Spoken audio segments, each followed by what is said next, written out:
Muy bien. La reflexión en esta mañana yo la llamaría parecido no es lo mismo. Voy a ver si puedo explicarles lo que quiero decir con eso. Haré el mejor intento posible. Si ustedes quieren seguirme, muchas gracias. Esto es de plástico, no hay problema. Si ustedes quieren seguirme, Mateo capítulo 13, ¿sí? Voy a leer rápidamente algunos textos porque es algo bastante conocido, igual lo voy a ir tratando de relatar. Mateo capítulo 13, verso 24, dice, les refirió otra parábola, es decir, ya venía de una anterior, ahora voy a hacer referencia a eso, diciendo, el reino de los cielos es semejante a un hombre que sembró una buena semilla en su campo, pero mientras dormían los hombres, vino su enemigo y sembró cizaña entre el trigo y se fue. Y cuando salió la hierba dio fruto, entonces apareció también la cizaña. Vieron entonces los siervos del padre de familia y le dijeron, Señor, ¿no sembraste buena semilla en el campo? Tomen esa frase, buena semilla. ¿De dónde pues tiene cizaña? Y él les dijo, un enemigo ha hecho esto. Y los siervos le dijeron, ¿quieres pues que vayamos y la arranquemos? Él les dijo, no sea que al arrancar la cizaña, arranquéis también con ella el trigo. Dejad pues juntamente lo uno y lo otro hasta la siega, hasta el momento de recogerla. Y al tiempo de la siega yo diré a los segadores, recoged primero la cizaña y atadla en manojos para quemarla, pero recoged el trigo en mi granero. Lo que Jesús hace aquí en la secuencia de enseñanzas que está llevando adelante es una nueva parábola acerca de la siembra. Si ustedes se fijan en el pasaje anterior al que acabo de leerles, hay una parábola que nosotros comúnmente la llamamos la parábola del sembrador, donde hay alguien que siembra la misma semilla que va cayendo en diferentes terrenos. Sí, ustedes lo recordarán, una que cayó entre medio de la maleza y la otra con las piedras y la otra en el camino y otra en buena tierra. ¿Sí? Misma semilla, diferentes terrenos. ¿Sí? Aquí cambia la lógica, ¿sí? Siguiendo la misma figura, cambia la lógica. Son diferentes semillas en el mismo terreno. Hay un mismo terreno, pero hay dos semillas diferentes. Hay trigo y hay cizaña, ¿sí? Y en este caso, en ese mismo suelo se juntan dos semillas, una buena semilla, ¿sí? Y una semilla que contamina. Eso es lo que nos está diciendo el texto, ¿sí? Y hay toda una cuestión allí acerca de por qué no arrancar la semilla mala, acerca de por qué no sacarla, por qué no la saca de entrada. Llama la atención, ¿sí? Que no sean separadas en el proceso de crecimiento, ¿sí? ¿Por qué? La clave es un poco entender qué es la cizaña, ¿sí? El día que en mis profundos estudios de biología aprendí qué era la cizaña, entonces ahí me di cuenta de qué estaba hablando, ¿sí? Ustedes saben, yo ya les he contado mis habilidades en biología, ¿sí? He matado un cactus, ¿sí? Entre otras cuestiones, tengo otras habilidades, ¿sí? Pero esto está Google para resolverlo. Entonces, entré allí y descubrí que la cizaña es llamada en muchos lugares falso trigo. ¿Por qué? Porque la cizaña durante el tiempo de crecimiento es exactamente igual al trigo. La cizaña tiene el mismo aspecto del trigo y cambia en el momento de la maduración. ¿Sí? La cizaña da granos grises, ¿sí?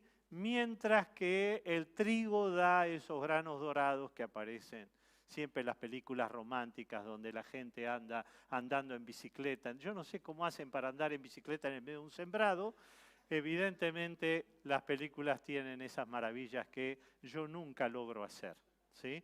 Es más, cuando salgo en bicicleta con mi esposa, lo único que hago es correr atrás de ella porque nunca la alcanzo, ¿sí?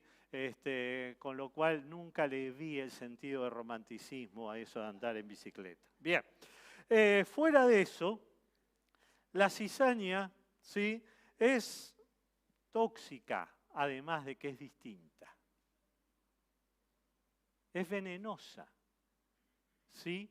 Es un grano gris que si usted lo mezcla y hace harina con esa planta, probablemente lo que le suceda es que termine haciendo una harina que puede producir convulsiones y en algunos casos, dependiendo de la dosis, puede provocar la muerte.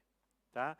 Es decir, que ese falso trigo mata, envenena, mientras que el trigo real, saludable, alimenta. Y allí está un poco el planteo que Jesús hace. Son parecidas. Diría que son casi iguales, pero parecido no es lo mismo. Parecido no es lo mismo. Se parecen. Es más, Jesús dice, no la toquen, porque como todavía no terminaron de crecer, no sabemos cuál es cuál. Pero cuidado, que cuando maduran, una envenena, la otra alimenta. Parecido no es lo mismo. Entonces, Jesús les plantea de qué está hablando. ¿Sí? ¿Qué quiere decir todo esto? Verso de Mateo 13, verso 36 en adelante. Entonces, despedida la gente, Jesús entró en la casa y acercándose él a sus discípulos, le dijeron, explícanos la parábola de la cizaña del campo. Respondiendo les dijo, el que siembra la buena semilla es el Hijo del Hombre. Acuérdense, mismo terreno. En el terreno de mi corazón, el Hijo del Hombre siembra la buena semilla. El campo es el mundo, la buena semilla son los hijos del reino y las cizañas son los hijos del malo. El enemigo que la sembró es el diablo. La siega es el fin del siglo y los segadores son los ángeles, de manera que como se arranca la cizaña y se quema en el fuego, así será el fin de este siglo. Enviará el Hijo del Hombre a sus ángeles y recogerá de su reino a todos los que sirven, escuche esto, los que sirven de tropiezo y a los que hacen iniquidad y los echará en el horno de fuego. Allí será el lloro y el crujir de dientes. Entonces los justos resplandecerán como el sol en el reino de su Padre. El que tiene oídos para oír, que oiga. Dos semillas plantadas en el mismo terreno. ¿Sí? Una semilla que alimenta, una semilla que envenena. Y a la hora del final de la película, ¿sí? Una será rechazada, se van a ser separadas y una va a ser desestimada y la otra no. Porque una envenena y la otra alimenta. Parecido no es lo mismo. Cuando entendemos que Jesús compara elementos que se confunden a primera vista, pero que son distintos en esencia, creo que allí hay una clave. Cuando recién escuchábamos una reflexión acerca de la ofrenda, de paso gracias porque ahorré un montón de tiempo, porque me ahorraste un montón de tiempo, porque ya lo explicaste, ¿sí? ¿De qué estamos hablando? El acto es el mismo. Pongo plata. La esencia es otra. Es otra lógica. Parte de otra lógica. Es parecido, pero no es lo mismo. Jesús le decía, cuando ustedes oren, no hagan como los paganos, los que no eran judíos, que repiten, y tampoco hagan como los religiosos que se paran para que los escuchen.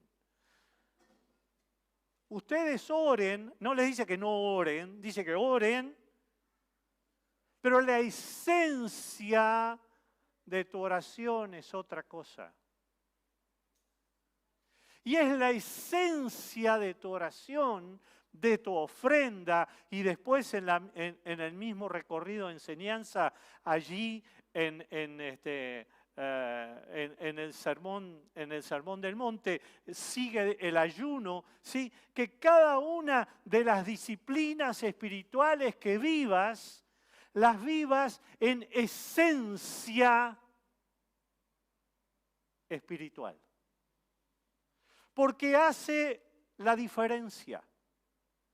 Porque la manera en que lo hacemos desde adentro hacia afuera es lo que cambia las cosas.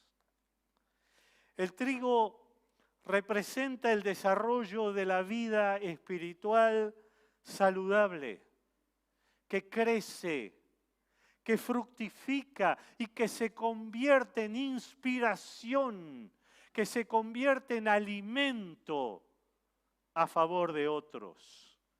Es el pan de vida. Hoy Lenny lo volvía a mencionar.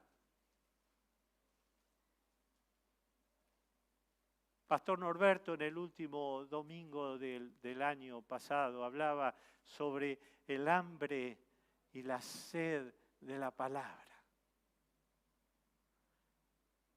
Y justamente la buena semilla es la que alimenta de esa manera.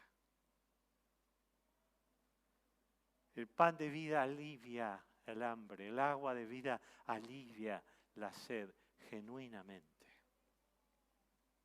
Y la cizaña, de la cizaña dice que la define de esta manera: son los que sirven de tropiezo y los que hacen iniquidad. Y acá permítanme detenerme un par de minutos.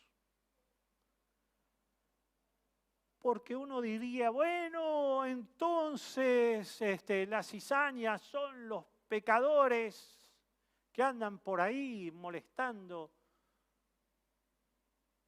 No. Por lo menos permítame a mí creer o plantearle una alternativa. Jesús nunca tuvo problema con los pecadores, ni con las pecadoras, nunca tuvo problema. El problema de Jesús siempre fueron los religiosos, el que les habla. Cuando yo me di cuenta que yo soy el problema, que mi religiosidad es el problema. ¿Por qué? Porque el religioso pone tropiezo. Lo religioso es lo que hace de tropiezo. Porque parece lo mismo, pero en esencia es otra cosa. ¿Me entienden? El tropiezo es el obstáculo, es el impedimento, es lo que no me deja llegar. Estando Juan, voy a referir dos textos de Lucas 7, versos 22 y 23, dice que estando Juan ya preso, mandó a sus discípulos y los discípulos de Juan le vinieron a preguntar a Jesús en medio de toda esa revolución que estaban viviendo.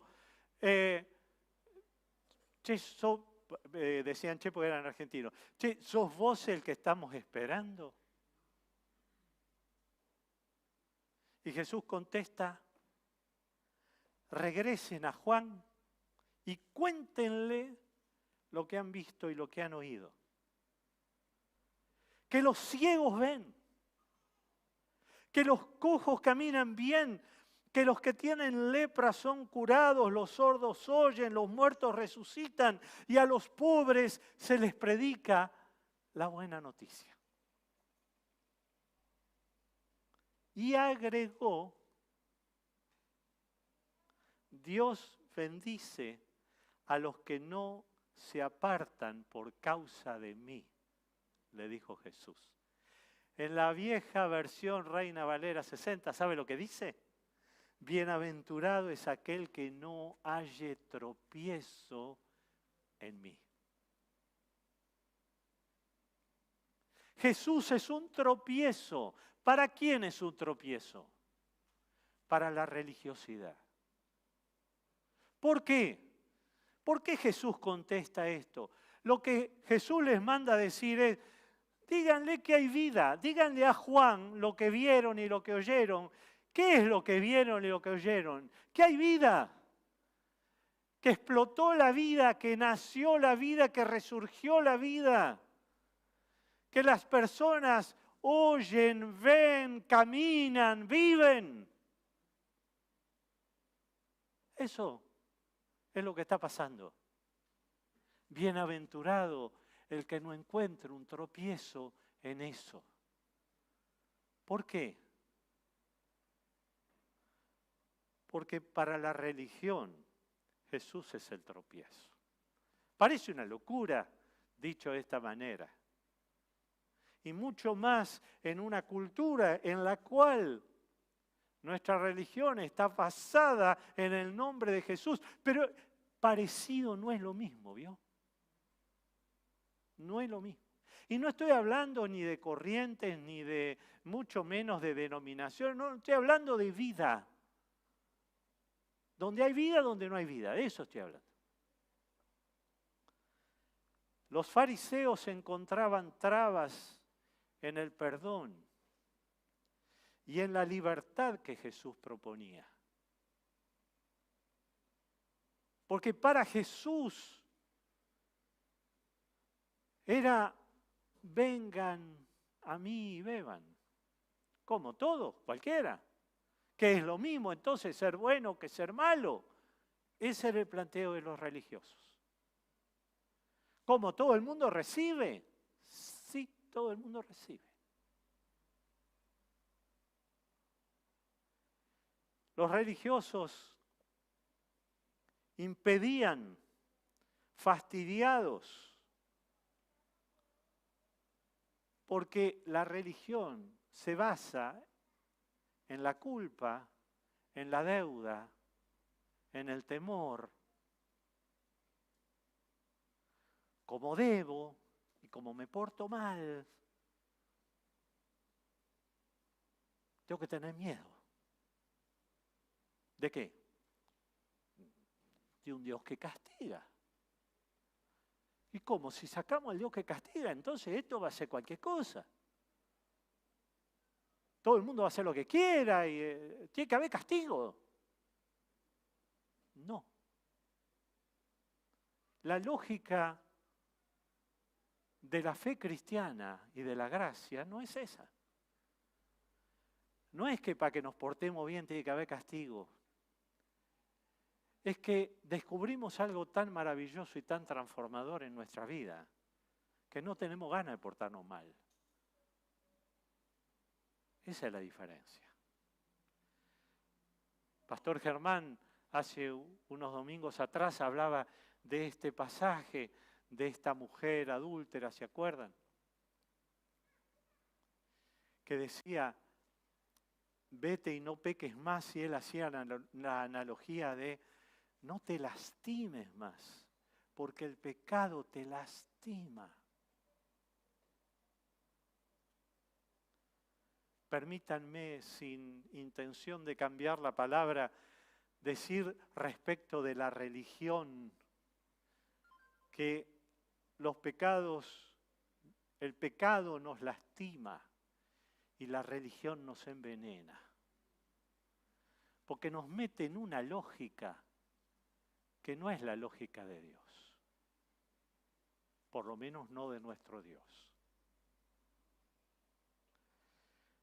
Los religiosos construyen reglas. Esto se hace, esto no se hace, esto está bien, esto está mal, esto blanco, esto negro, listo, ya está. Con un manual resolvimos todo. No. Es la esencia la que cambia las cosas. La esencia del pan de vida es la esencia del perdón y de la libertad. Es la esencia del amor. ¿Se acuerdan lo que Juan decía? Aquel que estuvo al lado de Jesús, ¿saben cómo resumía el Evangelio? Juan decía, el amor echa fuera el temor. No vivimos aterrados, atemorizados, no, vivimos en la alegría y en la libertad de la fe, sabiendo que somos perdonados y perdonadas, aceptados y aceptadas. Que sí, claro, nos llama a permanecer y a obedecer, como decía el pastor Norberto el domingo pasado. Claro que sí. Pero porque es lo mejor que nos puede pasar. ¿Qué mejor que poder vivir permaneciendo al lado de Él, que es nuestra fuente de vida, de perdón, de libertad, de compañía? Porque vamos a vivir a 1 metro del piso con una aureola. No, nos van a cachetear, otra quedó cachetada. Nos van a pegar en una mejilla, en la otra y en la nuca. Pero Jesús prometió que va a estar todos los días con nosotros, hasta el fin. Ese es el pan de vida, no otro. Mientras los religiosos construyen reglas y rituales para calmar la culpa y para pagar deudas, Jesús nos dice, vengan y descansen. Vengan y descansen. Yo los hago descansar. Es una relación, no son reglas. Lo que me cambia la vida es una relación con Él. Eso es lo que me cambia. Es comer pan de vida y no envenenarme con religiosidad. Es una relación de transformación. ¿Y saben qué produce? Pablo lo dice, paz. Paz. ¿Tenés paz? No me contesten, ¿Tenés paz? Yo voy a tener paz cuando me baje de acá porque siempre me pongo nervioso, todavía. ¿Tenés paz? Jesús te mira y lo que quiere es darte su paz. La paz es el fruto del perdón, de la presencia, de la libertad que Él produce en nuestros corazones. La paz es el fruto del pan de vida. Parecido a lo religioso, pero no es lo mismo, ¿eh? No es lo mismo. Jeremías, termino con esto, nos dice, clama a mí y yo te responderé y te enseñaré cosas grandes y ocultas que tú no conoces. Yo todavía ando buscando esto, yo quiero más de esto.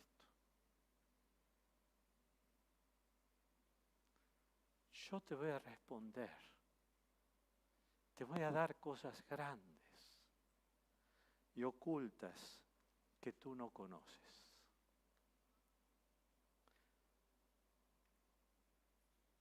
Jesús nos llama a vivir bien. Hay que definir bien. El mundo define vivir bien de alguna manera. Creo que Jesús lo define de otra. Y creo que sería provechoso que pudiéramos reflexionar y definir qué significa para nuestra propia vida vivir bien.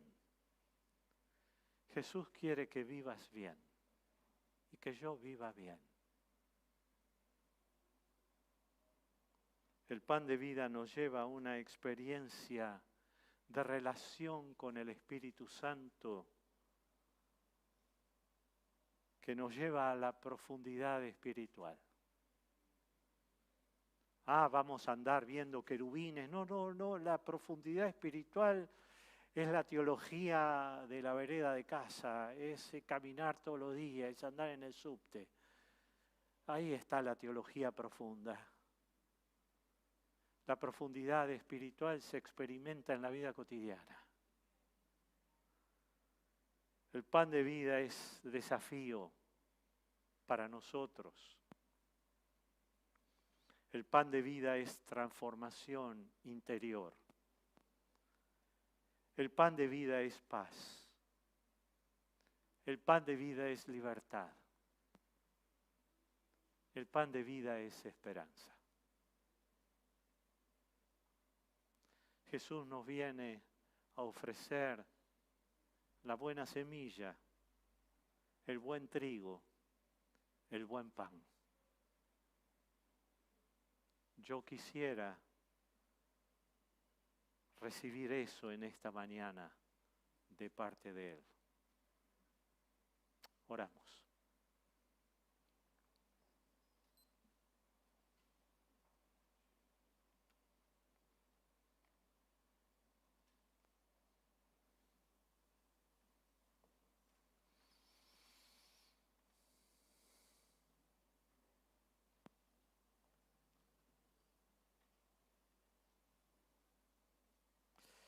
Que puedas abrir tu corazón en este momento y hacer tu propia oración. Y yo la mía.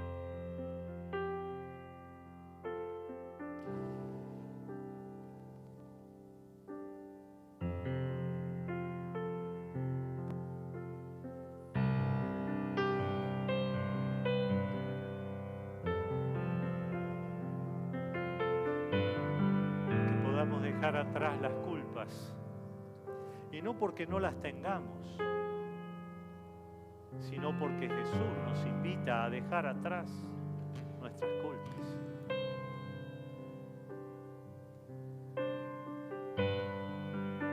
Y que podamos recibir su perdón y perdonarnos a nosotros mismos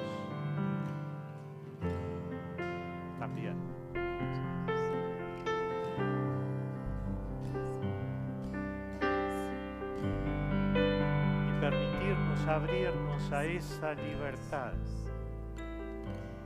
y a esa paz que vienen de Él.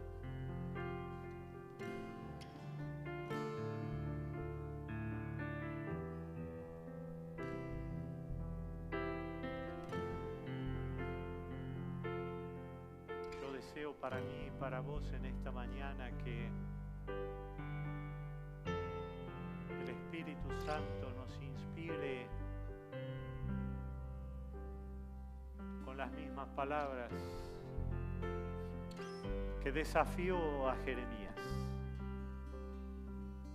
Clama que yo te respondo. Y yo te respondo y te muestro cosas grandes que no habías visto hasta acá.